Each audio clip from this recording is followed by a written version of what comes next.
ایمان کا تعلق رسول کے دعوے سے ہے، نبوت کے دعوے سے ہے، اس کی تصدیق کر دینا ایمان ہے، اور جو کچھ وہ بتا رہا ہے اس کو ماننا ایمان ہے۔ تصدیق بما جاء بہ النبی صلی اللہ علیہ وسلم، یہ تصدیق ہے۔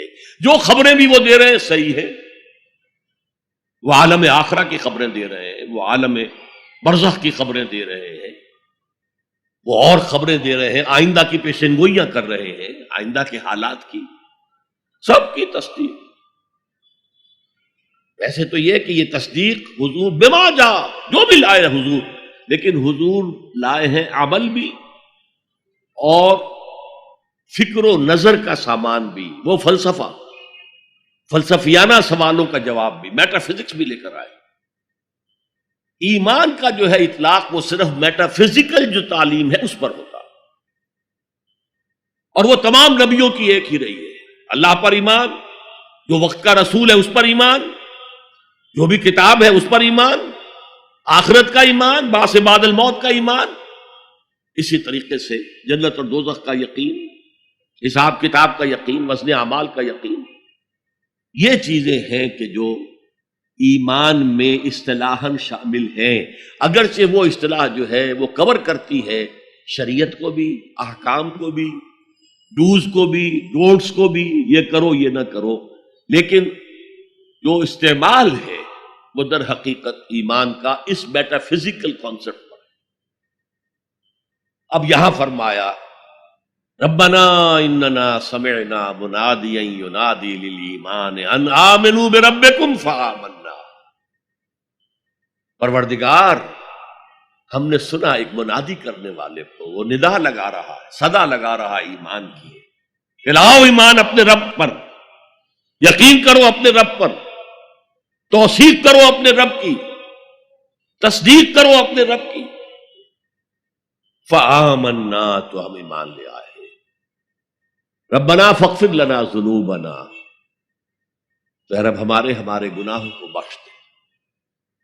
اب تک ہم غفلت میں تھے، جو کوتاہیاں سرزد ہوئی ہیں، جو خطائیں ہوئی ہیں، معاف فرما۔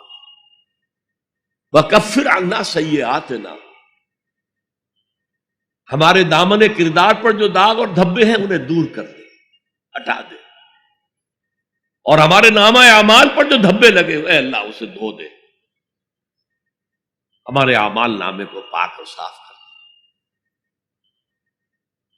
ربنا فاغفر لنا ذنوبنا وکفر عنا سیئاتنا وتوفنا مع الابرار، ہمیں وفات دی جو، یعنی موت تک ہم اس پر قائم رہے، اور جو تیرے ابرار بندے ہیں، بہت نیک، ان کے ساتھ ہمیں وفات دی۔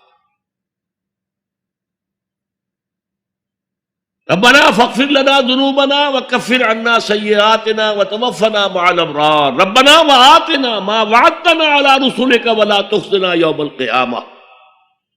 اور اے رب ہمیں وہ سب کچھ دیجو جس کا تو نے وعدہ کیا تھا ہمارے ساتھ اپنے رسولوں کے ذریعے، تمہیں جنت دیں گے، ان میں یہ نعمتیں ہوں گی، تمہیں اللہ کا دیدار نصیب ہوگا۔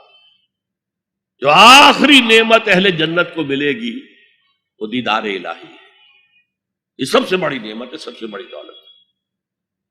آتنا ما وعدتنا علی رسلک ولا تخزنا یوم القیامہ، اے اللہ قیامت کے دن ہمیں رسوا نہ کیجیے۔ قرآن مجید میں آیا ہے حساب یسیر، آسان حساب، اللہم حاسبنا حسابا یسیرا، اے اللہ ہم سے آسان حساب دی۔ اور وہ آسان حساب حضور نے فرمایا کیا ہوگا؟ بس مقدمے کی فائل پیش ہوگی، سرسری سے اللہ نگاہ ڈالیں گے اور بس فارغ جاؤ۔ تو اے پروردگار ہمیں دیجو وہ سب کچھ جس کا تو نے ہم سے وعدہ کیا اپنے رسولوں کی وساطت سے۔ ولا تخزنا یوم القیامہ انک لا تخلف المیعاد، یقیناً تو اپنے وعدے کی خلاف ورزی کرنے والا نہیں ہے۔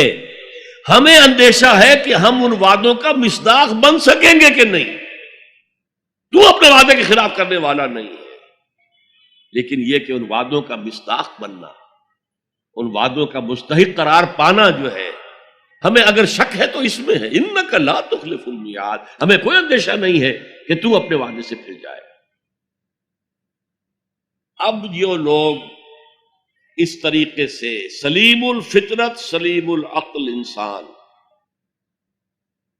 فطرت کے اشاروں اور عقل کی رہنمائی میں سفر کرتے ہوئے یہاں تک پہنچے اور پھر نبی کی آواز پر انہوں نے لبیک کہا، ان کی سیرت و کردار کا نمونہ کیا ہے؟ یہ لوگ وہ نہیں ہو سکتے جو ایمان لانے کے بعد گھروں میں بیٹھ رہے ہیں، ان میں آگ بھر گئی ہے۔ اب وہ اللہ کے دین کے لیے اس دعوت کو پھیلانے کے لیے تن من دھن لگا رہے ہیں۔ لہذا اس دعا کا جو جواب، یہ بڑی عظیم دعاؤں میں سے ہے، اور سورہ بقرہ اور سورہ آل عمران کے جوڑے ہونے کی ایک علامت یہ بھی ہے، جیسے دونوں کا آغاز الف لام میم سے ہوتا ہے، دونوں کے شروع میں قرآن کی عظمت کا بیان ہے، دونوں کے اختتام پر عظیم دعائیں ہیں۔ ربنا لا تؤاخذنا ان نسینا او اخطانا، بڑی لمبی دعا ہے۔ یہاں پر بھی یہ 3 آیتیں ہیں، لیکن فرمایا فاستجاب لهم ربهم، ان کے رب نے ان کی دعا قبول کر لی۔ انی لا اضیع عمل عامل منکم، کہ میں تم میں سے کسی عمل کرنے والے کے کسی عمل کو ضائع کرنے والا نہیں ہوں، من ذکر او انثی، چاہے وہ مرد ہو چاہے عورت۔ خليل بالقرآن هو إمامنا على هداية الله آمتنا، كلام ربنا هدايتنا، عطاء جبريل على رسول